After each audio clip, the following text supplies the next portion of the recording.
ကျေးဇူးတော်ရှင်အခမဟာပဏိတမဟုတ်ဆရာတော်ဘုရားကြီးမန္တလေးမြို့ဦးချစ်ဆွေဓမ္မယုံကြီးဘော်တွင်29ရက်တလ59ခုနှစ်၌ဟောကြားဆုံးမတော်မူအပ်သောဝိတက်ကြောင့်မိစ္ဆာဒိဋ္ဌိဖြစ်ပုံတရားတော်မိစ္ဆာဒိဋ္ဌိဝိမှန်ပါရမကုန်သေးဘူးမိစ္ဆာဒိဋ္ဌိဆိုတာသုံးစားမှုလားသုံးစားမှများများမပိုင်လို့ရှိရင်မိစ္ဆာဒိဋ္ဌိကလက်သွားပြီလို့မှတ်ရမိစ္ဆာဒိဋ္ဌိဆိုတာဒီသုံးစားမတည့်တာကလာတာဘာမှတန်ခိုးကမကြမ်းမစင်မတွေးတဲ့ပုဂ္ဂိုလ်မှလာခြင်းမဒုံမှမလာပါဘူးအကျဉ်းစီတွေးတော့သုံးစားတဲ့ဆိုသုံးစားရမတည့်တာဒါဝင်လို့လာပြီးအောင်မယ်ဟုတ်အဲဒီဝိတက်ဒီနေ့တော့ဝိတက်ကြောင့်လည်းအကျဉ်းစီများလို့မိစ္ဆာဒိဋ္ဌိဖြစ်တာပြောခန္ဓာပြီးခဲ့ပြီအဝိဇ္ဇာပြီးခဲ့ပြီဟောတာပြီးခဲ့ပြီသင်ညာပြီးခဲ့ပြီရုပ်တိဒီနေ့တော့ပြန်ဝိတ္တကမိစ္ဆာဒိဋ္ဌိဖြစ်တယ်မှတ်ရ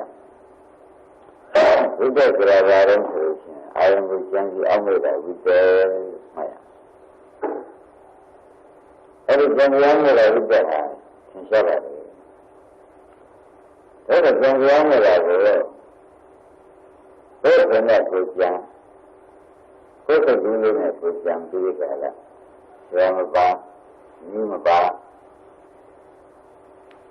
အဲ့ဒီလိုကျမ်းတဲ့ပုဂ္ဂိုလ်များကြတော့ကိုယ်ကျမ်းဒီလုံးကသို့တယ်နေတဲ့မိစ္ဆာဒိဋ္ဌိပဲကျက်သွားတယ်လို့မှတ်ရအဲ့ဒါကိုယ်ကျမ်းစီမတက်လို့ရှိရင်ဘယ်ဘက်ကိုဆက်ပါမိစ္ဆာဒိဋ္ဌိပဲကျက်သွားတယ်လို့မှတ်ရအဲ့ဒါကျမ်းစီလုံးလူသားလို့ဆိုလို့ရှိရင်ငင်းညမ်းမပါလို့ရှိရင်မိစ္ဆာဒိဋ္ဌိပဲဆက်ဒါကြောင့်ဝိတ္တကြောင့်လည်းမိစ္ဆာဒိဋ္ဌိဖြစ်နိုင်တယ်လို့ဆိုတော့မှတ်ထားဝိတ္တကကြောင့်မိစ္ဆာဒိဋ္ဌိကအကျိုးဝိတ္တတိကကြံစီကြောင့်မိစ္ဆာဒိဋ္ဌိကိုလက်သွားပြီးဉာဏ်ဝိတ္တလို့ဆိုရင်လည်းဉာဏ်နဲ့ဝိတ္တနဲ့ရောပြီးကြတာလှုပ်လို့ရှိရင်မဆိုးပါဘူးဝိတ္တကိုဆိုတာကလည်းလုပ်နေမယ်ဆိုလို့ရှိရင်ဉာဏ်ကလည်းမပါတော့ဘူးဆိုလို့ရှိရင်ဒိဋ္ဌိပဲသွားတာဘာကြောင့်လဲလို့ပြောကြည့်ဝိတ္တဆိုတာကလည်းသူဉာဏ်ကြီးလိုက်တာပဲရှိတာပဲတဲ့အမှန်တန်သိတဲ့သဘောတည်းသင်္ကူကမရှိဘူးမှတ်ရအဲ့ဒါကြောင့်ဝိတ္တကလည်းဉာဏ်နဲ့မတွဲလို့ဝိတ္တတတ်တဲ့ဆိုလို့ရှိရင်ဟောဆိုရင်ဒိဋ္ဌိပဲသွားတယ်လို့မှတ်ပါဒီတိုင်းရတော့ကြဝိတ္တတတ်တာဒိဋ္ဌိကတော့မှာဉာဏ်နဲ့တွဲတဲ့ဝိတ္တဆိုလို့ရှိရင်ဒိဋ္ဌိပဲမသွားပါဘူးဒါကြောင့်ဉာဏ်မဲ့ကနှစ်ပါးဆိုတော့မတွဲဘူးဆိုတော့ပါလာလက်ရှိကြတော့မတွဲရနဲ့လည်းဖြစ်တယ်ရှိသေးတယ်လက်ရှိမှာမတွဲရနဲ့ဖြစ်တယ်ရှိသေးတယ်ဝိတ္တကဓမ္မစိတ်တွေမန္တမဂန်စိတ်တွေပုံစံပြီးကြတာနေတော့ဉာဏ်မပါတဲ့နေရာမှာဉာဏ်နဲ့ဝိတ္တဝိတ္တကောင်းဆောင်အဲ့ဒါဝိတ္တဒီလိုမှတ်ကြပါဉာဏ်မပါတဲ့ဝိတ္တဉာဏ်ပါတဲ့ဝိတ္တဒီလိုပဲမျိုးရှိဉာဏ်ပါတဲ့ဝိတ္တဉာဏ်ပါတဲ့ဝိတ္တဉာဏ်ပါတဲ့ဝိတ္တဆိုလို့ရှိရင်မဆက်ဘူးကံတော့ဉာဏ်မပါတဲ့ဝိတ္တဆိုလို့ရှိရင်မိစ္ဆာဒိဋ္ဌိပဲတော်တယ်လို့မှတ်ထားတာဒါကြောင့်အရုံးရဓမ္မတွေကျမ်းစာများတယ်ဘာသာရေးလို့မဆိုပါဘူးကျမ်းမှာပဲကျမ်းစာများတယ်ဉာဏ်နဲ့တွဲပြီးဒီကလာသွားကြတယ်ရှိတယ်လို့ပြန်မိစ္ဆာဒိဋ္ဌိပဲကိုပြောရင်ပါတယ်လို့သုံးတယ်မရှိဘူးအာနန္ဒာရနဲ့ကျမ်းနဲ့ဝိပဿနာဆိုလို့ရှိရင်တော့ဘယ်နည်းနဲ့မှသူသမာဓိပဲမတော်ဘူးလို့မှားတော့မှတ်အဲ့ဒါဝိတ္တကမျိုးထားကြမလို့ဉာဏ်ပါတဲ့ဉာဏ်ပါတဲ့ဝိတ္တဒီရှိနော်ဉာဏ်ပါတဲ့ဝိတ္တနဲ့ကျန်လိုက်လို့ရှိရင်ဒါမစ္ဆရိကသွားပြီဉာဏ်ပါတဲ့ဝိတ္တနဲ့ ကျန်ဒီအောင်လို့ကြလို့ရှင်ညာကဆင်းလိုက်နေတဲ့အတွက်သမာဓိရှိပဲပဲသွားတယ်ဒါကြောင့်ဉာဏ်မဲ့တယ်ဆိုတဲ့နေရာမှာဝိတ္တမပါတော့ဘူးဉာဏ်မဲ့တယ်ဆိုတော့သမာဓိနဲ့ဓမ္မသင်္ကပ္ပကိုဉာဏ်မဲ့ခြင်းလို့မဟုတ်ဘူးအဲဒီကြတဲ့ဉာဏ်နဲ့ပဲနေတယ်သမာဓိရှိတဲ့ဉာဏ်ကိုဓမ္မသင်္ကပ္ပကဝိတ္တကိုအဲဒါနိဗ္ဗာန်ဝင်တဲ့နေရာမှာထောက်ကြည့်ပါဥပဒနာရှိတဲ့နေရာထောက်ကြည့်ပါဉာဏ်ပါတဲ့ဝိတ္တနဲ့ဆိုတော့နိဗ္ဗာန်ချင်းကြီးသမာဓိရှိလို့ပေါ့ဉာဏ်ပါတဲ့ဝိတ္တကြတာလို့ဆိုမှဖြင့်ဝိသတိတိပဲကျေးပြီးဆိုတော့နောက်နိုင်ငံကျမ်းမာတွေကြတာတော့လက်ကျဆိုတဲ့လူတွေမျိုးအကျံခန္ဓာနဲ့လဲဆိုတဲ့လူတွေမျိုးတခါတည်းဒိဋ္ဌိနာတွေပါကုန်လာတယ်မာနငါဒိဋ္ဌိနာတွေမလားဘူးအကျံမခန္ဓာဘူးငါလည်းရင်ဖြစ်ရတယ်ဒီဘက်ကြောင့်သွားလို့လာလို့ရှိပြီးကြတာနေတဲ့တွေ့တဲ့အဲ့ဒါတွေဆိုတော့ဉာဏ်မပါတဲ့လူတွေဉာဏ်ပါတဲ့လူတွေကဒိဋ္ဌိပဲကြီးဉာဏ်ပါတဲ့လူတွေကသမာဓိပဲကြီးနိဗ္ဗာန်ပဲကြီးအမှန်ကန်တဲ့ကိုကြီးသွားပြီလို့ပေါင်းနေဆိုတော့ဒါပြန်ဝိတ္တလည်းဥပမာလည်းပါလားဒီဘဝကိုဝေဘာဝိတ္တတာကလူလူကြီးကြတဲ့သာမတာနဲ့ဒိဋ္ဌိဘက်ကလည်းမပြေးတာပရမတ်ကိုမသိဘူးသမာသင်တယ်ဘုရားမြတ်ရှင်ယူမိယူကသင်လို့တွေ့ရအောင်နေသွားတယ်ဒီဘက်ကဒီဘက်ကသံဃာ့ဓမ္မကဒိဋ္ဌိမိစ္ဆာနာသံတိဆိုတော့သံတိရအတုဒိဋ္ဌိမိစ္ဆာနာသံတိဆိုတော့မင်းပြောထားတာလေမင်းကြံပြီးထားတာလေမစွန့်နိုင်တဲ့သဘောတွေကမရှိကြဘူးမင်းဆွဲထားတာလေမင်းဆွဲထားတာလေမစွန့်နိုင်တဲ့သဘောလေးရှိပြီးကြတာနေတော့ဒါတွေကတော့ဆိုလို့ရှိရင်ဒိဋ္ဌိနဲ့ယူထားတဲ့ယူမင်းဆွဲထားတဲ့ယူလို့မစွန့်နိုင်တဲ့သဘောတွေကဒိဋ္ဌိနဲ့ယူအဲ့ဒါကဘာရလာတယ်ဆိုလို့ရှိရင်အထူးလေးရဲ့ကြံစည်ပြီးကြတာသူယူထားတာသူပုံကြည့်ဖြစ်ပြီးတော့မှဒီယူသားကြဒါပေမဲ့ဒိဋ္ဌိယူတဲ့ပုဂ္ဂိုလ်တွေကလည်းမသင်္ကားမသင်မှလည်းယူရတဲ့ကြောင်းမှမရှိဘူးအထူးလေးရဲ့သူဆုံးခံသမဏဝိတ္တမလားဘူးဘုရားတရားဒုက္ခသာကြောင်းတော့မှကျန်တော့သူဆုံးခံနေတာဘုရားတရားဒုက္ခသာကြောင်းမှကျန်တော့သူဆုံးခံနေတာပဲတဲ့ဒုက္ခတွေကမယူဘဲနဲ့ဘာသာကြောင်းကိုဆုံးခံတဲ့ဝိတ္တကရှိသွားတယ်ဒီကမှယူကိုယူလို့ရှိတယ်ဆိုတော့အဲ့ဒီမှာဆောက်ကြည့်တဲ့ဝိတ္တကြောင့်ဒိဋ္ဌိဖြစ်တာသိကြတယ်မသိကြဘူးအမှန်ဘုရားကသိချမ်းတဲ့ကြောင်းသွားတယ်ဆိုသူဆုံးခံနေတယ်မဆုံးခံဘူးလားဆုံးခံကဆုံးခံကြံရင်းရှိပြီးကြလာနေတော့ဝိတ္တလည်းဖြစ်မတော့ဘူးဝိတ္တဖြစ်သွားပြီးတော့မှအဒိဋ္ဌာဆိုတော့မိစ္ဆာတိနဲ့သုံးတဲ့ဆိုင်ဒီယူတော့ယူမှတော့မလားဘူးအဲ့ဒါဝိတ္တဖြစ်တော့မိစ္ဆာတိကလည်းဒါပြန်ဝိတ္တကမိစ္ဆာတိဖြစ်တယ်ဆိုတော့ဥထုံးရတော့ညံ့နေလို့လေလားမလို့ဝိတ္တကဖြစ်တာဘုရားကရှင်းနေဒါပြန်တဘာသာကြောင်းတဲ့သူကိုရမ်းကြောင်းတာတော့သက်သာသက်သာမှတ်သံဃာကဘယ်လိုလဲသံဃာကံကြီးကဘယ်လိုလဲသံဃာဝိတ္တပါမိတာလာပါဗျာနော်အဲ့ဒါဝိတ္တကိုဖြစ်တော့ပြီးတော့မှကိုယ်ကြံစီတဲ့အခါကျတော့မှဒီကဟုတ်ပြီဒါကလည်းအမှားဆုံးဖြစ်တယ်အမှန်တမဲ့ဆိုင်အမှားတမဲ့ဆိုင်အဲ့ဒါကိုရရမှာမင်းတို့ကမကြံရတာမကြံရင်းနဲ့နော်ဒီလိုပဲသွားလိမ့်မယ်ကြံရတာကိုကြံပါကိုယ်မနိုင်တာတော့မကြံဘူးဟဲ့ရှင်းမလားကိုယ်မနိုင်တာတော့ကြံရင်ဒီလိုပဲသွားမယ်ကိုယ်နိုင်တာကြံရလို့ရှိရင်လည်းဓမ္မရိပဲသွားကိုယ်မနိုင်တာကြံရလို့ရှိရင်တော့ဘာကြတော့ကမှဖြစ်เสียဟုတ်လားမိစ္ဆာဒိဋ္ဌိဘယ်ကသွားတာလဲမနိုင်မှကြံရတာသွားတာကိုညာဝိကထောက်တယ်နဲ့ရှင်းမလားကိုညာဝိကဟိုတောက်ကြည့်ပြီးဆောက်ကြည့်ပြီးဆရာနဲ့ဟိုဘက်ပြေးသွားတာမိစ္ဆာဒိဋ္ဌိပဲပြေးသွားပြီမှမရမိစ္ဆာဒိဋ္ဌိပဲလာတယ်မနိုင်မှကြံရတာဝိတ္တကတာဟော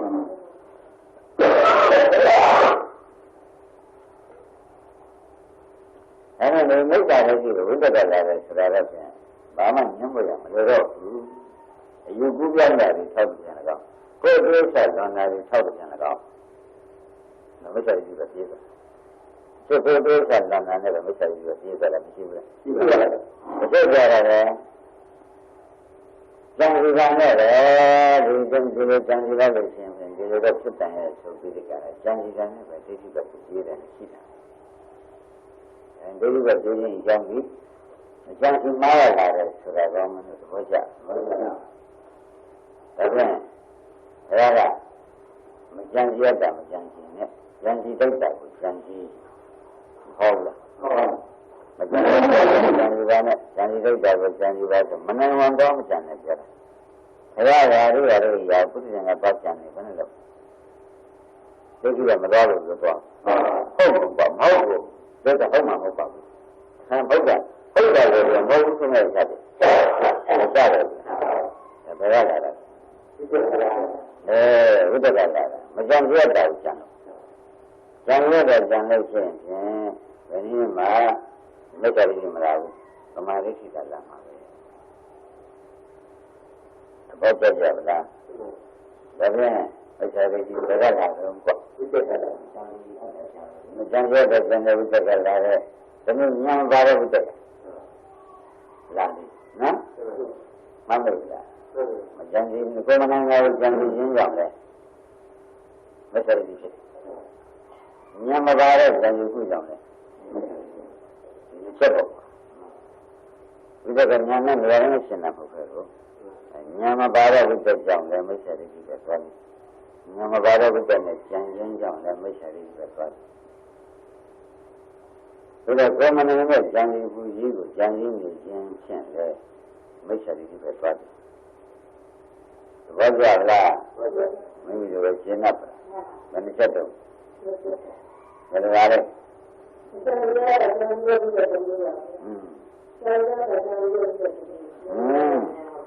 ညမပါနဲ့အမလည်းညာလေးတော့လောက်ပါဘူးညမပါနဲ့ကျန်တဲ့ဘုဒ္ဓရှိသေးတယ်ဘုရားညာကဘာမှမရှိဘူးမရှိဘဲနဲ့တော့သူကကျန်လို့ဆိုအဲ့ဒီကနေဘုရားကဆူးချပြီးကြတာသူ့ယူဒိဋ္ဌိပဲကူးသွားတယ်ကမရှိဘူးရှိတယ်အဲ့တော့ဝိဇ္ဇာပြန်မဲ့လည်းမဆုံးရင်ကြောက်တယ်ဒီလိုကြောက်တယ်ဒါဘုံမပိုင်းလို့ရှိရင်ဘုရားဘုဖြစ်တဲ့ဘုရားဘုရားဘုဖြစ်တဲ့ဆရာသမားဒါလည်းကြည့်ရအောင်နော်ကြည့်ရအောင်မှာတော့နောက်လည်းကြတော့လာတယ်မဲ့သူဘာကအပြောမှားကြောင့်လည်းသိချက်ဖြစ်တတ်တော့မှာအဲ့တော့ဘုံမပိုင်းလို့ရှိရင်သိကြလို့မှာဘုရားဒီနာရကိုသွားပူကြဘူးဒီလိုရှိတဲ့ပုဂ္ဂိုလ်ကိုမင်းမရမှာကွာဘုရားဒီနာရတပိုင်းတစ်ကပြီးတဲ့ပုဂ္ဂိုလ်ကိုသွားမင်းနဲ့သူ့ရှိရသူ့နေဒုက္ခရဖြစ်တယ်ပြောတာဘယ်ရှင်းလားဒါပြန်ဝိဒ္ဓသစ္စာကောင်းတယ်လို့မဆိုကြဘူးဘယ်ကံကြတဲ့ဘုရားမဲဖက်လို့ရှိရင်ဒုက္ခိတကိုသွားတယ်သူကလည်းလည်းရှိရင်ဝိဒ္ဓသစ္စာမရှိပါဘူးဒုက္ခိတကိုသူကကြည့်အောင်ပို့တတ်တယ်တရားဖြစ်တယ်လို့ဆိုလိုက်ဒုက္ခိတမရအောင်ပို့သဘောကျလားတရားဒီကံနဲ့တရားဖြင့်စိတ်တန်ရာဒီကြောင့်ဒီကျိုးဒီလိုနဲ့စိတ်တန်ရာဆိုပြီးချက်ချမ်းတန်ရာနဲ့ပြီးကြတော့စိတ်တန်ရာကိုသုံးသက်ချက်ချအဲဒီစိတ်တန်ရာကိုတော့မဆွတော့ဘူးတန်ရာနဲ့ပြီးစိတ်တန်ရာဆိုလို့ရှိရင်မတော်ဘူးလားအဲ့ဒါလို့ဆိုရင်ကျန်တဲ့ဝိတ္တဖြစ်တယ်လို့ဒီလိုက်တာကဟုတ်တာမဟုတ်တာပါတာသူစိတ်ချင်းဆွဲသွားတဲ့ကသိချီဘောကြလားဒါဖြင့်အခုမိစ္ဆာရိရှိဖြစ်နေတဲ့ဒီဘာသာတွေဟာသုံးမှားတာဖြစ်တာမဟုတ်ဘူးဟုတ်ကဲ့သုံးမှားဘယ်နည်းမှဆိုမိစ္ဆာရိဟုတ်ကဲ့သုံးမှားတော့ဘယ်နည်းမှဆိုဘူးအခုဒိဋ္ဌိပဲကောင်းတယ်လို့ကြီးဉာဏ်သမားတွေဉာဏ်သက်တာဟုတ်တယ်ဘောကြသုံးမှားတော့ဘာမှဖြစ်ချင်မရှိဘူးဒီမှာဘယ်နဲ့ကံလုံးနဲ့လုံးအဲ့ဒီကဘယ်နည်းမှမိစ္ဆာရိကမတော်ပါဘူးဘယ်လိုလုပ်ကြတယ်ဆိုရင်ညာမီပဲနဲ့ဉာဏ်နဲ့ညာနေတဲ့ပုဂ္ဂိုလ်ပေါ့နော်ဘုညာကမမီပဲနဲ့သူများရာကိုကိုယ့်ရာလုပ်ပြီးဉာဏ်နေတဲ့ပုဂ္ဂိုလ်မှာသိသိပဲတော့ မရှိဘူးလားရှိလားအဲ့ဒီဝိတရားသင်တရားဆိုတော့ကျန်ရရမှာမလားဒါကသင်တရား၄ပါးရှိမလားအဲ့ဒီသင်တရား၄ပါးတော့မကျန်နဲ့အဲ့ဒီသင်တရား၄ပါးကျန်လို့ရှိရင်လည်းမင်းတို့မိစ္ဆာလေးပဲသွားမှာမလွမ်းလည်းယူဖြစ်မယ်ဒါကဟောရဘူးလားဟုတ်တယ်အဲ့ဒါဒီအကြောင်းကိုပယ်ပါဆိုတာနဲ့တော့အတူတူပဲမကြဘူးဆိုတော့တိတ်မကြမ်းနဲ့နော်မကြမ်းဘူးဘုံလို့မနေတော့မှောင်လို့ရအောင်မှာဓမ္မလေးကြီးနဲ့ဥပ္ပနဲ့ဆိုဓမ္မလေးကြီးနဲ့ဥပ္ပနဲ့ဆိုမိဘလေးကြီးနဲ့ဘာမတွဲနဲ့တဲ့ဒါရင်အားလုံးဘာသာတွေဟူပြီးမှာအကျံမတည့်တဲ့ပုဂ္ဂိုလ်ကလောက်ထားခဲ့တဲ့အယူဝါဒအကျံမပိုင်တဲ့ပုဂ္ဂိုလ်ဘုံမနဲ့ကျန်တဲ့ပုဂ္ဂိုလ်ကလောက်ထားတဲ့အယူဝါဒတွေဆိုတော့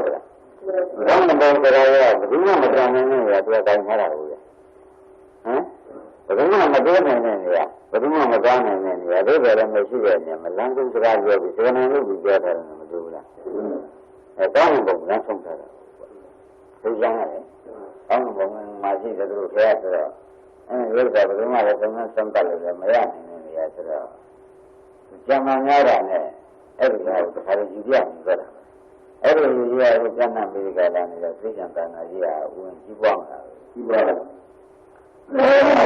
လည်းသိဉာဏ်ကြီးပွားတာမဟုတ်ဘူးဘာလို့ဒီရှိဒုက္ခမပြောထားတာအဲ့ဒါဘုရားကတိတ်ကြတယ်လူရဟမ်ဘယ်လိုဖြစ်ရှိလဲမှန်ပါဘယ်လိုဖြစ်ရှိသူတော်ဝင်ယူတဲ့သူ့လိုကတခါတည်းခါရဆိုတာသင်သက်ဘယ်သူမှမယုံချက်ပဲနဲ့ယုံကြည်ကြည်ထားခါရဘယ်သူမှမယုံချက်ပဲနဲ့သက်သူ့ကိုယ်တိုင်ယုံကြည်လို့ရှိရင်သူကောင်းမှုမကောင်းမှုဖူးရလို့ယုံတောင်းနေတယ်ရှိရပြန်ထားတာကြံခါရတာလည်းခါရဖြစ်နေတာဟောင်းတယ်ကြံထားလို့ရှိရင်ဒီရလာတာအဲ့ဒါဒီကြံထားတာဒီဘယ်လိုကြံထားတာလဲဆိုတော့ပိုင်မလားမပိုင်ဘူးလားလို့မေးလိုက်တယ်ဆိုတော့ခါရတယ်လမ်းဆုံးသွားပထမတော့ကြံတာပဲကြံရတယ်နောက်တော့ကြံရများတာအဲ့ဒါဆိုဘယ်သူမှမလုပ်ချမ်းနိုင်ဘူးဆိုပြီးယူထားတာပဲလုပ်ချမ်းနိုင်တယ်အဲ့ဒါကိုသားကိုရေးပြီးဒီကရဝတ္ထုကလည်းပြောင်းလောက်လာတော့ဘာကြအကျမ်းပိုင်းတဲ့ပုဂ္ဂိုလ်ညမပါရတဲ့ကျမ်းတဲ့ပုဂ္ဂိုလ်ဖြစ်နေတယ်ဒိဋ္ဌိဝင်ဆိုတဲ့မှန်ဆိုတဲ့ဒါကဇမာယီဆိုတာဘယ်သူမှမမီတာမဟုတ်ဘဲနဲ့နည်းနည်းတွေကတခါဇမာယီကနဲ့အခါကြလို့ရှိရင်နည်းနည်းဇမာယီကမျိုးညာကမျိုးဒီဇမာယီဆိုတဲ့နဲ့ဘယ်သူမှမဟုတ်ကြံနေတယ်ဆက်ဒါမျိုးကိုယ်လေးတက်တော့ပြင်းနေတာနဲ့ရှိတွေကလူမျိုးထားတဲ့ဆိုင်နဲ့ဖြစ်ရမှာအကြံမတည့်တဲ့ပုဂ္ဂိုလ်ဆိုင်နဲ့ဖြစ်မှာအဲ့ဒီယူကြည်စုဟုတ်ကဲ့ဒါကကြံလာတဲ့ဒီပေါ့မှန်ပါမြေကြက်ကြတာဒိဋ္ဌိပဲကလာဇံမနာလာဇံမနာလာတယ်ဆိုတော့ဒီကိုဆက်လိုက်တော့ဝိတ္တကလာတယ်လို့မှတ်ရမှာဇံနာဒီကားလို့ဆိုလို့ရှိရင်မှန်တာလည်းရှိတယ်မှားတယ်လည်းရှိတယ်ဉာဏ်ပါရင်မမှားဉာဏ်ပါရင်ဒါကြောင့်ခေါင်းကပြောကြတယ်ဝိတ္တရတယ်ဉာဏ်ကံကိုဝိတ္တဉာဏ်ကဝိတ္တဝိတ္တနှမျိုးထားမှရနှမရမရဘူးနှမရလည်းသုံးချောင်းသွားမှာပဲဒါကြောင့်ဘုရားကကိုယ်ဉာဏ်မှာဖားထားကြတာပဲဉာဏ်ကံကိုဝိတ္တဉာဏ်နဲ့ရှင်တဲ့ဝိတ္တဉာဏ်နဲ့ရှင်တဲ့ဝိတ္တဒီကမ္ဘာက50ရဲ့သုံးပါတယ်ဆိုတော့ဝိတ္တရဲ့တန်ဖိုးကိုပါနေတာပါဘူးအဲ့ဒါကိုတောက်ပြီးတော့မှအကျဉ်းမတဲ့လို့ဆိုလို့ဆိုတာကျန်နိုင်မှမှန်ဘူးဆိုလို့ဆိုတာရှင်းမရှင်းဘူးလားရှင်းနေရတယ်ဒီလိုကတော့ခေါင်းဆောင်ဝေဖန်ပြီးကြတယ်ညံပါရဝိတ္တညံပါရဝိတ္တလို့ခေါင်းဆောင်ဝေဖန်ပြီးမသိပြန်တော့တယ်ယူမိယူဝိတ္တအခုဒီလိုပြဿနာတောက်တယ်ယူမိယူထားတယ်ရှိသေးတယ်ခေါင်းကတော့မပါဘူးခေါင်းရောက်ဘူးဘာလို့လဲတော့တိုက်လို့လည်းမရဘူးခေါင်းလည်းရှိတယ်မရဘူးယူမိယူပြီးကြရနေတာလည်းရှိသေးတယ်ဒါလည်းမပါဘူးမပါလာကြတဲ့သူအထုတ်တဲ့ဖြစ်ခြင်းလေသူအဟုတ်ယူထားတာသူရတဲ့ဖြစ်ခြင်းလေသူဟုတ်ယူထားသူရတဲ့ကသင်္ကြန်နဲ့ချမ်းသာတာ Thế nên nó chẳng là ta sao đúng được không phải gì hết. Thế là bây giờ lấy đi bắt là tôi chết cho. Đó cũng chưa ta. Chưa dám được nữa. Không được. Đó là tôi chưa đã. Tôi là không gì. Nó cần cái gì để lấy không. Sao vậy? Đó làm bộ tôi là tôi lấy đi là được rồi. Thế là bây giờ mà nói là như vậy sẽ tôi lấy đi là mát xuyên. Thế được. Vô bà. Thế là cái đó là em sẽ biết rằng là tôi biết là tôi sao tôi không bị dễ rồi phải chết rồi. Mát xuyên. Chết được. Bây giờ như thế là chết được trong thay gì mà. Như thế là đó là sẽ phải lấy xua rồi. Cái đó là đâu nó mới lấy xuyên. Tôi chẳng gì nè. Thì cái này là cái gì về thời xuyên. Đó là chúng ta thấy gì một khoản. Chúng ta thấy gì đúng không? Khoản không? Cái gì khoản thì chúng ta thấy bằng một khoản. Chúng ta thấy gì về cái gì này luôn. Cái gì mà nó bằng một khoản. Chúng ta là cái gì? Cái gì là chúng ta thấy cái gì là cái là chúng ta là cái gì? Không phải là nó được cái gì là tăng cái gì được cái. Không phải. Tăng nó được cái gì được cái là cái này là tăng mới tăng phải cái mới phải thế này có chắc. Cái mới vào không phải. Ở vào cái mới phải là chú giáo một gì là mới phải là cái này là cái gì là cao mà. Xem ra cái này cái gì về là cái đâu. Tăng nó cái là cái được hay này. Ama bây giờ mình chỉ để dùng mà uống về cái sao cả. Thế thì là cũng nào. Thế còn cái gì mà toa chi. Thế thì cái lòng mà chỉ được dân nhân nó một thứ. Cụ thể này vậy, mà Christian sẽ tôi sẽ University sẽ mà mấy cái sẽ tôi sẽ con này mà chẳng có cái gì cả. Thế là mình nói là nghe là bộ. Không là. Nói là nghe thì có về là cái gì về số bộ. Thế là tôi về đây nghe là về đây mới sẽ chẳng có nhà là ở nhà đó đó thế gì vậy đó đấy rồi đó cũng vậy cái chấp nhận không mà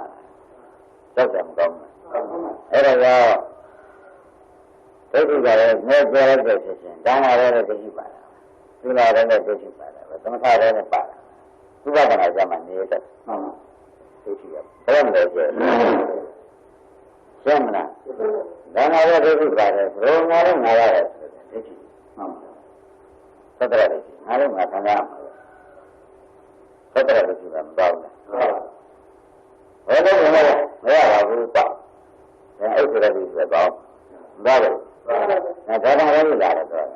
rồi nó là bao rồi nó là xem nào ra trong cái gì là gì đó hả thì ngay bây giờ tất cả xem đấy là tất cả cái gì là bao nhiêu ngay là ngay bây giờ thì ngay cái gì là cái gì là bao nhiêu đó đó mới là xem thế thì là cái này là cái gì đấy thì là ở đâu mà ta vậy đó na cầm ta hay là cầm anh về cái ngay ở cái ngay bị cầm anh về ngay mình ngay cái chuyện này hay là mà nó mới xảy ra nè vì nó mới bị người ta cái là người đó ta không dùng về là nước sang nước bằng về vì nó biết bây giờ là cái này là tôi nó mới là tôi đó có nhiều cái đó mà một việc không rồi nếu vậy thì xem đâu tầm ta là tôi chơi tôi là ngày giờ mà ở chỗ này nhà người ta này tôi mà cắt nó là sao mà bây giờ là cái này rồi rồi nó vẫn đi là bò là tôi là mà ta nó vẫn đi chẳng ai để làm sự gì đâu đó chính là bảo đấy thì vấn đề là tiền ra không là có bao giờ đó là vấn đề gì đó là vấn đề đó đấy vấn đề rồi năm ra là rồi xem là năm ra là rồi đó mà phụ được तुम्हारे भी बेहतर है अभी भी करने से रखते हैं मैं कहना बात और हो गया और मैं कह रही हूँ मैं कह रहा हूँ मैं कहना अच्छा दिया सब रहे तो मैं कहना तो भी हो गया ဟုတ်ကဲ့လို့ဆိုတော့အောက်လမ်းသွားအဲ့ဒါဒီနေ့ကတော့ဘာမှမရှိဘူးလားအဲ့ဒါသူတို့ပြောရတယ်သူတို့ကအောက်လမ်းမှာဆိုတော့ဗလားဓမ္မရိဓမ္မသင်္ကပ္ပကတော့ဆက်လမ်းပေါ့သူတို့ကသူကမဟုတ်တဲ့နေရာနဲ့တွေ့ရတယ်ဉာဏ်ကားတဲ့နေရာနဲ့တွေ့တပတ်ကြာဉာဏ်ကားတဲ့နေရာနဲ့ဉာဏ်ပါတဲ့ဓမ္မရိနဲ့တွေ့ဘယ်တော့မိစ္ဆာဒိဋ္ဌိနဲ့သွားတယ်ဝိကျက်ဘယ်တော့ဆိုတော့မိစ္ဆာဒိဋ္ဌိဆိုတာကြတော့ဖြင့်ဉာဏ်ကတမ်းလို့မှမဟုတ်ပဲတဲ့လောဘကိုရှင်တဲ့တမ်းလို့ပြီပဲမဆိုနိုင်ဘူးလားပေါ်ကြလားအဲ့ဒါဘာကြောက်တယ်ကောဘယ်လိုမကြောက်လဲအကျံမတဲ့တာကိုကြောက်မပိုင်တဲ့ကြံမိတာကိုကြောက်သဘောကျ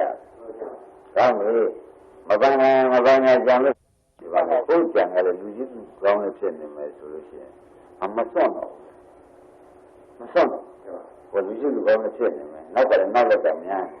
အကျံလည်းမတဲ့ဘူးဆိုလို့ရှိရင်စွန့်ဟုတ်လားအဲ့ဒီကြည့်လို့ဒီကံကြီးထားတယ်ဆံတော်ဘုရားတော်သူစီတပည့်အဲ့ဒီကနေပြီးကြတာဘုရားရှိသွားတတိစီသွားတော့ယေရမဟိရုပဘဝနဲ့ဟောတတ်တတ်ပါဖြစ်ဆရာကြီးကမဟုတ်ဘူးဆရာကြီးထားတယ်ယူမဟုတ်ဘူးပြောရတာပဲမှန်ဘာလို့ဆရာကြီးလိုက်ပါကိုကြီးစွန့်ပလိုက်ပါအိုးငါမဆန့်နိုင်ဘူးဆက်လိုက်နောက်လည်းဖြစ်သဘောကျဘယ်လိုလဲမှာနောက်နိုင်နေပြီလားဟမ်ဆက်နိုင်ပြီဒီတော့ဒီကုတ်ရတယ်အဲ့ဒါနာမည်ကတောင်းဆောင်လို့ပေါ့ပါဟုတ်ကဲ့တော့မဟုတ်တော့တခါတည်းကဝိရိတာဝိရိမနောက်ရတဲ့နေ့အေးသေးတယ်မရှိဘူးလားဟုတ်တော့ဟုတ်တယ်နဲ့သတိုးရတာပဲတခါတည်းအဆုံးကြောင်မဲ့တယ်ဘောမလာဘူးလားရှင်းမလားကငါဦးရဲ့မင်းဘူးကွာလူမျိုးကမှသူကျန်ရလို့မယ်ကိုသိချပြောတာပြောရတယ်အဲ့ဒါမိစ္ဆာဒိဋ္ဌိကငရောကြံထားရတယ်ပြောတာမိစ္ဆာဒိဋ္ဌိကိုမိစ္ဆာဒိဋ္ဌိကလည်းဒီမိစ္ဆာဒိဋ္ဌိဖြစ်မိစ္ဆာဒိဋ္ဌိကနောက်ရများနေရောနောက်ရများနေတော့ဒုက္ခလိုက်တယ်မှန်တယ်ကိုသိတာဒီလိုကြီးမှလည်းသိတာမှန်တယ်ဆိုတော့ယုံကြည်တာကဲဆက်နိုင်တယ်အဲ့မရနိုင်ဘူးဆိုဒိဋ္ဌိဓာတ်ဖြစ်ပါတယ်တပည့်ကဒိဋ္ဌိပါတာဖြစ်ဘူးလားဝါကြရတာဒါကြောင့်ဒီမဖြစ်ခင်ရတဲ့ဥပါဒ်တွေပါတယ်မရှိဘူးဝင်မှန်ပါဖြစ်ပြီးကြည့်တာဟုတ်တယ်မကောင်းဘူးဒါကြောင့်လည်းငါတော့ဘာဥပါဒ်မှမရှိဘူးငါသားပြီးတော့ဟုတ်လားတပည့်ကမရှိတော့ဒါအသေးဆုံးမရှိရတဲ့နောက်တော့ဒါလည်းပြောသမီးပြောနောက်တော့သမီးလို့ဆိုတာကျွန်တော်တို့ဒိဋ္ဌိတွေကသက်သာနေတာဆွဲကြည့်ဟုတ်ကဲ့နောက်ဒိဋ္ဌိလာတာမလိုက်ဘူးမရှိတော့ဖြစ်တယ်ဒီကြောင်းလည်းမရဘူးလားအဲ့ဒါမရှိကြတာမရှိဘဲနဲ့ဒိဋ္ဌိဖြစ်ပြီးမှဒိဋ္ဌိပါဒံဖြစ်တယ်ဒိဋ္ဌိကသေးလာတယ်ကြီးသွားတယ်ဆိုတာသက်သာပြီးတယ်ဘောကြ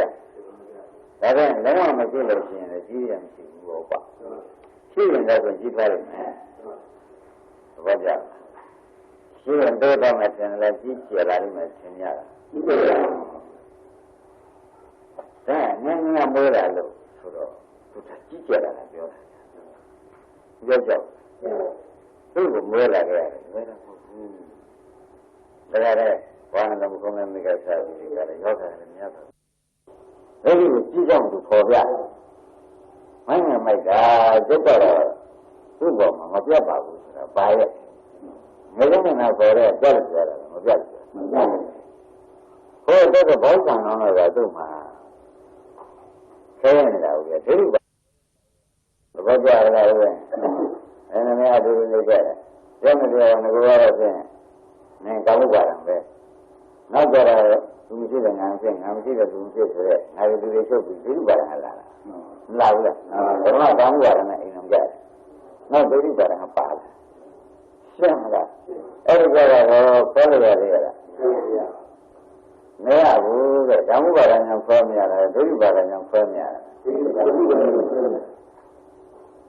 我把，但是这个了，把人反正得抓的没有。我这里把人家得抓，别那个嘛的，不让修的。真的，别抓。我这个这个什么危险的，这就把人，这就是咱把人家都验了。我说了，别说嘛，别有挂，不是挂，谁有挂人的挂？好不啦？谁有挂人的了？一算了，没算，没算的话还有两没呢。我打架了，这我们那边呢，那谁有挂人那个谁没什么？嗯，谁有挂人就有热吧？有挂人都有漏，不存在。没有人就把它弄丢，那咋？那等于那什么，没拉住了。在这里把它弄出来，那是那个华人老家的哟。现在的把五百人都出来了，这里把它，没得把价，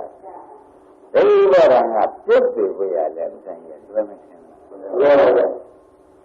俺们是不能这样的，然后。没得看到透过公寓的这个楼嘛来的，俺们是对的，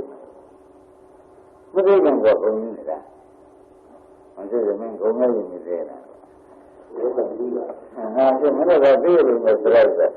俺们的这个是，就这里把人一个都公寓特别，好不啦？人们在人家这样的，人家厂房嘛抓了嘛，把人抓了的，这就把。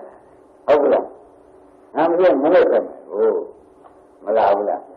现在听了这个了，什么都不知道了，是吧？我当那他们吧，说这个俺一个人住在这边办，办了办。后来是多少都人家的直接的，办这个都成，办这就办了，你说能不能？后来后来来讲啊，这就办了，确实能做到。咱们把人听人说的，我总觉得不可能。没人我不要你来项目，现在不要咱们现在咱们才不。咱们把人那里，这里把人们在，俺们就在里面，俺正常的路，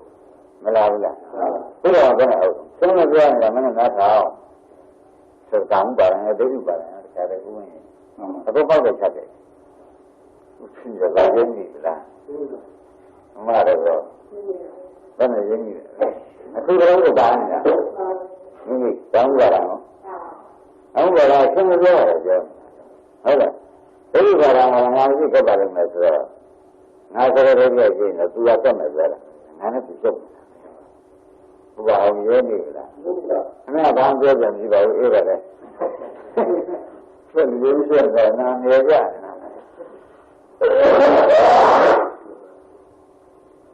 两方线上觉得过去。两方线上觉得分开了，现在了，这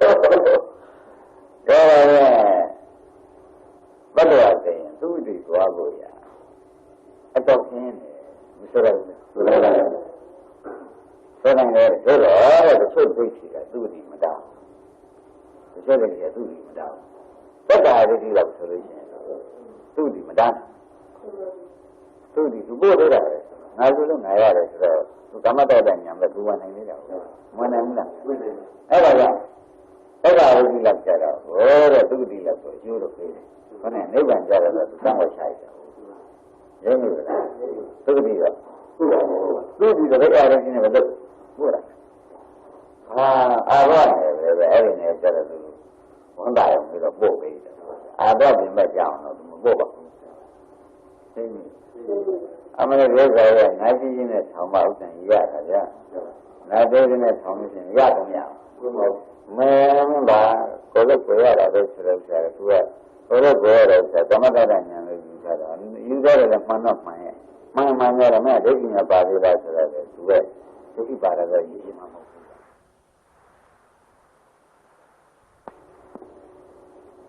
这就是这个老的这个人的刚刚现的不。ဟုတ်ကဲ့အဲဒီဝိသကတာကြီး ဘယ်လိုလုပ်ရတာလဲဆိုလို့ရှိရင်ဒီကနေ့အတူတူလေးရတယ်ဒီဘက်တော့ခင်ဗျာပါပဲဒီသားနဲ့အတူတူရင်ဒီဘက်ခင်ဗျာပါဘုသားနဲ့အတူတူရင်ဒီဘက်ကြောက်ဘုသားကြီးကမရွေးလားရွေးလားတဲ့တခါကြည့်လိုက်ဒီကနေ့အတူတူလေးရရင်ဆိုသူကြံလုံးပေါ့နေတော့မနေတော့ကြံနေရတယ်ဒီဘောတော့ဒီလိုခင်ဗျာမယ်ဆိုမြင်ဒီကသိချမ်းသာရမတော်ဘူးတဲ့တူဒီနည်းနဲ့တူရလို့ရှိရင်နောက်ပိုင်းကသိချက်တော့တယ်ဟန်ကြမယ်ဘုသူတွေနဲ့စောင်းပြောနေတော့ပြောတဲ့တူနေလို့ဒီသားရနဲ့လည်းနောက်ပိုင်းကဆုံးမယ်သမီးနဲ့ရတာကခင်ကုန်ခံလုံးမယ်သက်ရှိနေဆိုတော့ပထမကြံလုံးရတာကျန်တဲ့နေဘယ်ဘက်သွားခိုင်းလုံးမဲ့ဒိဋ္ဌိပဲမတော်ဘူးလားရင်းမျိုးကမောင်းရင်မင်းတို့ကြည့်ရင်ကြံအောင်မှာတော့ဖက်ပြီးနေရပါအောင်လို့သူကစေတန်းနေရပါအောင်လို့ညားတဲ့လူတွေကြတော့မလာဘူးလားအဲ့ဒါပထမတော့ကျိုးဆိုကြံလုံးမနေဘူးလားအနောက်ကျတော့ဘုရင်နဲ့နေမှဆိုင်မြင်မယ်ဘုရင်နဲ့နေမှနေရကြမယ်ဆိုတဲ့ခါတွေကတော့အခါရဲဒုက္ခပဲစက်မသွားဘူးသဘောကျလားဒါပြန်ဒိဋ္ဌိကြီးကျန်တော့လာတယ်ဆိုတာမသိကြဘူးလားသိကြပါကဲအိမ်အောင်ကြည့်ကြတယ်ဘုရားအိမ်အောင်ကြည့်မှတော်မယ်ကျန်တော့လာမလာဘူးလားဘုရားအိမ်အောင်ကြည့်မှတော်မယ်ဓမ္မသာတယ်ဒီဝါရီရောလူရေးရရောကြည့်မယ်တကယ်လည်းရှိတယ်အသက်ရှင်နေလာကြရမလာဘူးလားတော့ဘုရားအိမ်အောင်ကြည့်တယ်နဲ့ကျန်စီတယ်နဲ့ဘုရားရင်ကြမကြမ်းဘူးမှသွားတာအခုကတော့ဖြစ်တယ်ဆိုတဲ့ဒီကလာမကြမ်းရင်လာကြမှာတော့သဘောပါလားဟုတ်ကဲ့မကြမ်းရင်လည်းအရင်ကလည်းပါလာတော့တန်ကြရပါတော့ဒီတဲ့နောက်ကြတော့ဒီတော်မိတာကဒီတော်မိလို့ရှိရင်တော့မဖြစ်တော့ဘူးကကောင်းတယ်နေဦးမဲ့ဆိုးတယ်နေဦးမဲ့ဆိုတော့ကဒိဋ္ဌိပါဒနာကောင်းတဲ့နေုံပဲသို့နေုံပဲဘယ်နဲ့လဲဒီရှင်ကြီးကြမှာမလာဘူးလားဒါဘယ်သူကထွက်လာတဲ့တန်ဒီသူပြေးတယ်ဒီဘာရငါထွက်လာတဲ့တန်ဆိုရရဲမိကလားဒါအခုဘယ်နဲ့မိမိတို့ဒီလိုဆိုဘယ်လိုဆိုကောင်းနေတာဆိုးနေတာမတတ်နိုင်ဘူးဒီကံရောကောင်းနေတာဆိုးလိုက်တာမတတ်နိုင်တော့ဘူးမာရမင်းဒီသားမဘာတန်နေတော့ဒီကံတွေကဒီကံအမှန်ကတော့ကမအောင်မနေနဲ့ဒီဥစ္စာဟမ်ဒီတိုင်းပါဒံဆက်ဒိဋ္ဌိပါဒံဆက်ဒိဋ္ဌိပါဒံဒီလိုကြမှာဘယ်လိုမှပြင်လို့ရှင်လို့မရတော့ဘူးဟုတ်ကဲ့ကောင်းတယ်နေမရှိတော့သို့တော့ပါတော့ဒိဋ္ဌိပါဒံဆိုတော့ဒီဥစ္စာခွဲမယ်လို့ပြောတာလားဒီလက်တန်နဲ့နေလက်တန်နဲ့ပြောတာကဲဒိဋ္ဌိထုတ်ကိုရတယ်ပေါ်လာတော့မဆက်ခင်ရဟောကိုယ်လိုမရသေးလားမရတော့ပါဘူးမရတော့ပါဘူးကပြောတယ်ဘယ်နဲ့ကြည့်ရလားဆိုအောင်သားနဲ့သမီးနဲ့ပဲဒီကောင်းလာတာနှစ်ပေါင်းတယ်လည်းကိုယ့်ရဲ့ပုံမှာပေါ့အခုချိန်မှာဒိဋ္ဌိပါဒံပြုတ်တယ်ဒိဋ္ဌိပါဒံပြုတ်မှာသိဆိုရင်မင်းနဲ့သင်ရတယ်ဒိဋ္ဌိပါဒံပြုတ်ဒီနေ့တည်းနေအမှားတယ်လို့သူကပြောတယ်ဘယ်နဲ့ဆိုဒီနေ့တည်းမပြေးနိုင်ကြကြလောကတက်သွားဟမ်ဥပါဒံကိုပဲရှိမှတော့မယ်ဥပါဒံမရှိမတော်ဘူးလို့ကြီးမှဒီလိုဟိုလိုသိကြတယ်ဆိုလို့ရှိရင်အမှန်အေးဆိုးတယ်မလာဘူးလားအဲ့ဒါဒီလိုကြောင့်ကောင်းပြီသားမယ်ဆိုတဲ့ဒိဋ္ဌိကိုဗျာဒိဋ္ဌိနဲ့နေတာကောင်းမယ်ဟုတ်လားဒိဋ္ဌိကြီးနဲ့နေတာကောင်းမယ်သုံးရကနေလေဟုတ်သူကတခုမှလည်းကောင်းမှုပါသူကဒီလိုဖြစ်နေကြောင်းကောင်းပြီဆိုနေတာဖြစ်နေကြောင်းကောင်းပြီပြောတဲ့အချိန်မှာဒါအလုံးမကျလို့ပြောတယ်သဘောကျအလိုကျတဲ့ချိန်ဒီတန်ထက်တယ်ဘုရားပြင်ဖြစ်နေကြောင်းကောင်းအောင်မရတော့မှာပါပဲဆိုတော့လူမကျတဲ့ချိန်ဖတ်ရတယ်ဗျာသူကကျုပ်တို့ကဒါနဲ့ငါတို့ကဒိဋ္ဌိပါဒနဲ့နေတယ်ဟုတ်လား အခုတော့ဒီကြောင့်ကောင်းပြီးပြောတဲ့အခါကျတော့သောမနာကလည်းပြောခွာတော့ပါရလားသောမနာကလည်းမခွာသောမနာကဘာခွာလို့မပဋိက္ခသွားခြင်းလေဒီကိစ္စနေတယ်သောမနာကပဋိက္ခနဲ့သွားချက်တော့ကြဒိဋ္ဌိကဥပါဒနဲ့သွားချက်ဆန်းဆုလို့ကြည့်လို့ကိုမရတယ်ရသေးရဲ့ဆန်းတဲ့ကြံကြံကြောက်ပြောပါဝင်ဇန်စီကြကိုအသက်မြင်လေးကမမြင်ပါဘူးမြင်လို့တဲ့ဒီဘဝဒီညနဲ့ပဲဆိုပြီးသတ်သိမ်းနေတော့သိရပါလားမပြုတ်ခဲနဲ့ပေါ့သိနေပြီဒါအသေးများမှဘယ်လိုများစိတ်ကြည့်ကြမလို့အသေးများမှကောင်းပါမလားအသက်သိကြတာလားဒီလိုကတိုင်းလည်းပြုတ်ပြရတယ်အတော်မောင်တဲ့ဝင်မလို့ဘူးလားပေါ်လာမှာတရားမြန်မာလို့ဆိုဒိဋ္ဌိဘာသာပြောမှတရားမှာတယ်ဟုတ်တယ်ဗျာမြန်မာလို့ဒိဋ္ဌိဘာသာမပြောတဲ့နဲ့ဆိုရင်တော့မင်းပါလိမ့်မယ်ဟမ်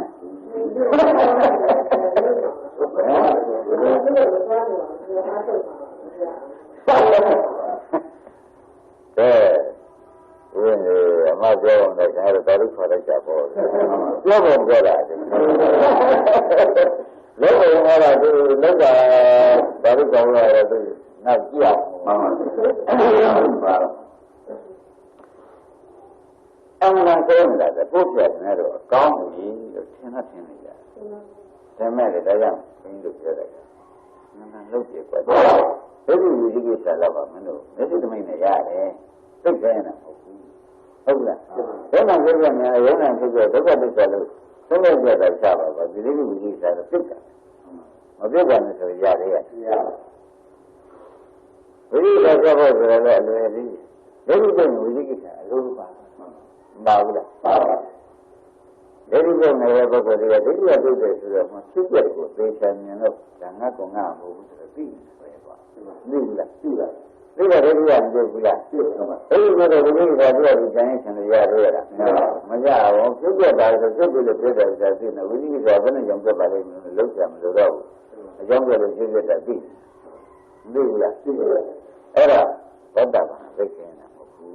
ခင်ဗျားတို့သိကမှုပေါ်တော့ပြီးတာပေါ့မှန်ပါရှင်းမလားအဲ့ဒါဆိုတော့ချင်းဒိဋ္ဌိပါဒနာဖြစ်ပေါ်တယ်ဘယ်လိုဖြစ်တာ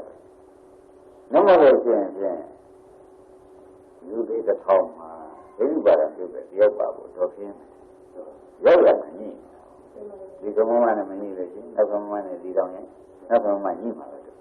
ဒီလိုမညိလို့ရှိရင်ကျန်တဲ့သာသမီလေးတွေတော့ဒိဋ္ဌိပါဒပြုတ်ဖို့ကဘယ်နဲ့ဘယ်တော့ပြောင်းလုပ်ရမှာပဲပြုတ်သိတဲ့နည်းနဲ့တော့သဘောပါလားသူမပြောလို့ဆိုရင်လည်းဒိဋ္ဌိပါဒဆိုရယ်လည်းကံကြိုးဝင်နေတာတော့ဖူးတာမှန်ပါဘူးဒီလိုရဆိုတော့ဒိဋ္ဌိပါဒနာပရမရဒိဋ္ဌိနောက်တော့သူကြီးကျယ်လာတဲ့ဥပါဒနာဖြစ်တယ်မပြပါနဲ့ဆိုလို့ရတယ်အနေကြရဲ့ပြောတာအနေကြရဲ့ဆိုတော့ပါဒံသက်တယ်ပါဒံဒိဋ္ဌိကဥပါဒံသက်တာပရမငယ်ရောကပေါင်းတဲ့ကြရတဲ့ဒိဋ္ဌိပဲရှိအနေကြရဲ့ဥပါဒံကလာတယ်ဆိုတော့အဲ့ဒါလည်းတခါတည်းစက်ကပေါင်းနေမယ်ဆိုပြီးကြလာပေါင်းတဲ့သာသမီသမရှိကိုရှိရင်းနေကြကြလာတာလာဘူးလားရင်းနေကြဆိုတော့ဗာဖြင့်ဥပါဒံဒိဋ္ဌိပါဒနာပြည့်နေပြီသဘောကျအဲ့ဒါမျိုးကြတော့ငါတို့ဒါနာတွေလည်းဗာဒိဋ္ဌိပါဒံပဲနေဘယ်မှာအန္တရာယ်ရောတော့သမထလုတ်ကိုလုတ်မှာဒါကဒီရလည်းမရှိတဲ့ပုဂ္ဂိုလ်မှာဒီချက်သိနေကြည့်တာဟောမပင်နိုင်ဘူးဆိုတော့သင်ကြားနေတာပဲဟုတ်ရဲ့မှန်ပါသင်ကြားတာဘယ်နည်းမှသူဒီဒိဋ္ဌိကိုခေါ်မှဒိဋ္ဌိကသင်နဲ့ဘယ်လာတယ်လို့ဆိုရင်နှိမ့်ဆက်ရတာအနိစ္စမြင်မှဒီဒိဋ္ဌိကပြုတ်မှန်ပါဒိဋ္ဌိလာတာဟုတ်ရဲ့နှိမ့်ဆက်ရည်လားသဘောကျနိစ္စကအနိစ္စမဖြစ်တဲ့ကာလပါလို့ဒိဋ္ဌိကခြုံနေမှဆိုတော့မအောင်ဘူးသုံးမအဲ့ဒါတော့အာဟုလုံးနဲ့ကိုမိဘတွေကအာဟုထားတယ်ကြာဒိဋ္ဌိကြတော့မနိုင်သေးဘူးဒိဋ္ဌိကိုနိုင်တဲ့နည်းကိုလည်းလိုက်မှပဲဖြစ်မယ်ဘုရားကြီးကြားရမယ် Very than any other thing. And I said that the judge and your mother. Taking like ma. Hold on. When they got a land, they got a land, and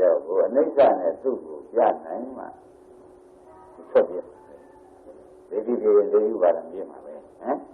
They were a give up. Something to work out. That's it. Melody, recognize the matter, Baba, my never go to the idea. Roger, recognize the matter, Baba, young Mazama, Nizar, so they can make it a few. And they got the initiative to do that. They got them to get it to do that. And not that, other to do that. Shameless. And they got them, they got it to do that. How that? They got them, they got it to do that, look at it. Another thing, other things they are bigger. That's it. There is no one, you can hear. Magician and no, oh, that don't hear it. Recognize the my years, 14. You got it. Shamla. Ever, different thing other than every got them had it. Look, do the mother woman. Shamla. Who would have run a election? I had one of the gentlemen. Oh, who are the land? Who are the land? For them, for them. All right. So that is too long. Too long with a easy walk. How would I? The land of Malaysia was the same thing. Uber and Taman, Uber and Abisha, Kamako. What is it? Uber Kamako. Tango Napa, Kamako, not be the thing, Kamako says that he lied with you. So then I got it. Malavana Dolly are there. Well, I got mountains here. Who are in a Kamako? Kamako says that he got it. Dolly. The Boja. We don't want to go Makakula. We don't have our Betty or Mafamuna. Mana error, that's it. Mahaloa, we touch it as you are. You can shoot me out. We live there. We touch it. Jan, you don't know that. Every time I can, you don't go there. Damian, Jayaba, or Silla. Suddenly, this is a Kangan, Kuro, Java. For Delia, maybe better than I have. There is really China in Mola. But I'm not a baby chicken, today a baby chicken. Not that a baby came out America, what Johnny Johnny. I'm a long idea. I got a village about it. I got a very good village name, but baby came out like Johnny.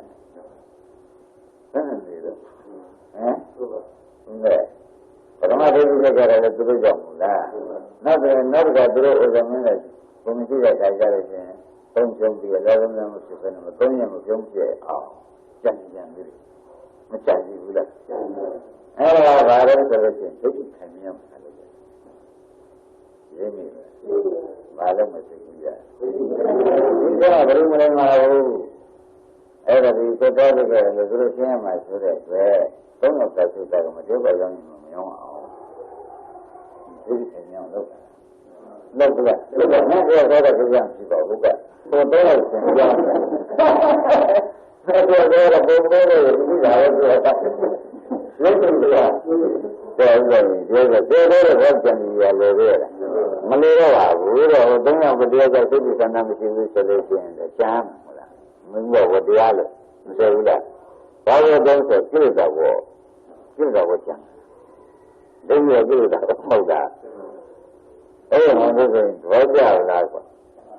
very lot of them. Not a second, I was just got it.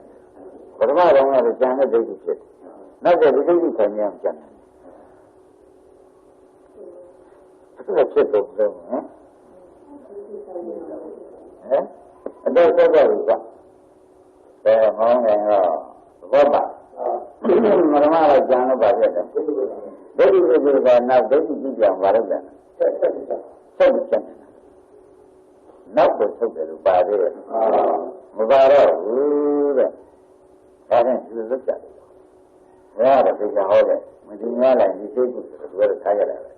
ဆိုတော့စေတမကြီးအဲ့ဒီခင်ဗျားတို့သိတဲ့နေရာရှိမှမသိတော့မတော့ပြည့်စုံဘူးဒီနာကြီးရှိရတာဟုတ်ပြီဘာလို့လဲတောင်းရတဲ့စိတ်ကူးပြန်တော့လို့ရှိရင်လည်းအချင်းချင်းနေလို့ရှိရင်လည်းငါကြည့်မှာပဲဟုတ်ပြီလားရှင်းရှင်းနေနာကျုံးလာတယ်နာဆိုတော့ရှင်းရှိတဲ့အချိန်မှာကုရတာဘာကြသင်ရနေတဲ့ချင်းဒီနာပါပြမယ်အဲ့တော့ဘုရားကဝါတဲ့ဝိတ္တ6မျိုးကလာတဲ့ဒိဋ္ဌိ6မျိုးပါအဲ့ဒါဒီဘဝတကောလောကပါရဝိတ္တကောလောကဇဏဝိတ္တကောလောကယောဂဝိတ္တကောလောကဘုဒ္ဓဝိတ္တကောလောကဓမ္မဝိတ္တကောလောကဒီသင်္ခါရလောကဓမ္မဝိတ္တ6မျိုးရှိတယ်ကွာရှိဘူးလားအဲ့ဒီဝိတ္တ6မျိုးမျိုးကတော့ကြဝိတ္တ6မျိုးကလည်းဆိုတော့ဒီတဏှာရိတိ6မျိုးရဘယ်နဲ့လဲမလာတော့ဘူးပဋိသင်္ပါဠိတော့မပါဘူးနဲ့အဲ့ဒီသာသနာဥပ္ပဇမနာဝိလိနုသမဏနုတိမရှိတဲ့တိုင်းတော့တဏှာဖြစ်မှာပဲတဏှာရိတိဖြစ်မှာရှိလို့ရှိရင်ဘာဖြစ်မှာတဏှာရိတိဖြစ်အဲ့ဒါဒိဋ္ဌိပါဒံတက်နိုင်လေအဲ့တော့ဘုရားကသူကဆင်းရဲမရှိဘူးကြသေကိုဘေဝနာလိုင်းပဲသိတော့ဆိုပြီး55ပါးသိတဲ့ကျေသွားတယ်ဆိုတော့ဇမုနဲ့ပညာနဲ့သိချလာတာမလားဘူးလားအဲ့တော့မင်းတို့ကဉာဏ်ကြီးတော့တန်ကြီးတော့ပုဂ္ဂိုလ်ကြီးဘောတော့နေကြမယ်ဆိုရင်မဘုရားမရှိတော့တော့ပါပဲကွာမဆိုဘူးလားဆိုရတယ်ဘုရားမရှိတော့ပြည့်တော့တယ်တော့ကြီးနေတယ်အောင်နေကြီးနေတယ်ဘယ်လိုလဲဒီကိုတော့မှာပဲကွာဟုတ်လားဘယ်မရှိတော့ကိုယ်ကိုယ်လည်းမပြတ်တယ်လို့ဒီခုပဲဆိုတာဆင်းရှိတယ်လားဆင်းရှိတယ်တဲ့ဒီလိုလည်းရှိကိုရှိမှန်းလို့မိစ္ဆာရိတိကြတာဘုရားဘာသာဆိုတော့ရှိရှိတယ်ဘယ်ကောင်းလဲကြကောင်းတာမလုပ်နိုင်ဘူးဒီကောင်းတယ်ကြကျုံတော့ဒီလိုပြေးတာဘယ်ကလည်းဘုန်းကြီးကနာလို့ရှင်လောက်တော်မဆိုင်ဘူးနားမှာပတ်တယ်ဟုတ်လားဘုရားတော်လို့ဆိုရင်တော့ဟုတ်ကဲ့အဲ့ဒါကိုဘုရားကြီးကြတယ်ဗာသူတွေရင်းနေလားမင်းတို့ဘယ်လိုလဲဆိုရင်ဘုန်းကြီးကနာတာစိတ်ကောင်းတာပဲဘုရားမနေနိုင်ဘူးဆိုတော့မနေနိုင်ဆိုတော့ဗာတော့ဘုရားကောင်းပါရဲ့ဟုတ်လားမတော့စင်လို့တော့မချင်းလို့ရောတက်ကြတာကစိုက်လို့ဒီတော့ရပါမရဘူးလားဒီရောကနဲ့ပဲသေရုပ်သိရင်လို့ကြောက်တော့ကိုဘုရားတက်ကိုဘုံဘုရားရဲ့ဒီနေ့မသေးဘူးကြာသွားကိုဆိုလိမ့်ခဲ့တယ်ဒါကြီးကြားလည်းကောင်းတယ်ကိုလည်းသိကြီးလို့သိရတယ်ဆိုတဲ့ဘုရားကသူကြားတော့မကောင်းနဲ့တော့ဒီကြားတော့လူကကိုလူသူကြားတော့ကောင်းတာဟိုရိယာကြားတော့မကောင်းဘူးဒီလိုကအဲ့ဒီလိုကောင်းလို့အဲ့ဒီကောင်းတဲ့ပြောတာအကြောင်းမရှိဘူးလားဟုတ်တယ်လို့ဘုံဖောက်တယ်မဖောက်တော့ဘူးလားဒီလိုမျိုးလည်းပြောပြနေတာဟုတ်သိကောင်းတယ်စိတ်တော့မတောင်းနိုင်တာဖြစ်တယ်သို့တော်တနေ့တော့တောက်ပြရမှာပဲအဲ့ဒီလိုမျိုးသိကြည့်တော့ပါပဲမဟုတ်တာဒါဥဒ္ဒေနာမကောမတော်ရတာအရှင်စိတ်တောင်းမှကြောရောဂါဒီသင်္ကာနေတယ်ဟုတ်လားအရှင်စိတ်တောက်ပါမယ်ဆိုတော့ဘယ်လိုဆက်နေကြရောမြင်လေကြောက်ကြရောအဲ့ဒါဘာလဲဒါပဲပေါ်ကြည့်မိမိကကြည့်သေးတယ်နောက်တော့ကလည်းတော့ရင်လက်တော့ကမခံနဲ့ဒီတော့ကျော်သေးလာတော့မလို့လက်တော့လို့ကျရင်ကျော်သေးလာလို့ဒီကဘာကြည့်ရမှာလဲဘာလို့မလဲဆိုလက်တော့လာလက်ကျော်သေးလာဟုတ်တယ်မလို့ဆိုလို့ကျရင်ဒါလောက်မလို့ပြောတာမဟုတ်ဘူးဥစ္စာကြီးဟုတ်တယ်နော်ဆိုလို့ကျရင်ဒီနောက်ပါလာလို့ကျရင်မလုပ်ဘူးလုပ်ဖြစ်တယ်ဟုတ်တယ်နော်ဟုတ်တယ်ဘုရားကြံခဲ့ပါသဘောကျတယ်ဘုရားကနောက်ဆိုရင်ခင်ဗျားတို့တော့ပါရုံခေါ်နဲ့လုံးမလို့လားနောက်ဆုံးလို့လည်းအဲ့ဒါမရှိဘူးဘယ်လိုသွားတာများတာဟမ်နောက်ဆုံး